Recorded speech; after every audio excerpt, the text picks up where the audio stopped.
2013. aasta on kogu maailma muusikasõprade jaoks väga eriline. Nimelt möödub 3 suure ooperihiiglase, Richard Wagneri ning Giuseppe Verdi sünnist 200 ning Benjamin Britteni sünnist 100 aastat. Saaremaa ooperipäevade programmis on näiteks Verdi Attila ja Rigoletto kui ka Donizetti Lucia di Lammermoor.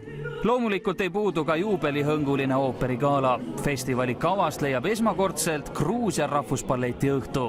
Nende balleti eesotsas on maailmakuulus balletistaar Nino Ananiashvili ja balleti õhtul tuleb esitusele ka meie Eesti koreograafi Teet Kase looming, mis on komponeeritud Erkki Sven Tüüri muusikale. Lisaks toovad Saaremaa ooperipäevad Eestisse 3 Gruusia ooperiteatrit. I think that these 3 theaters that will be represented this year will show their skills, and I hope very much that people who will be visiting here, they would like us very much.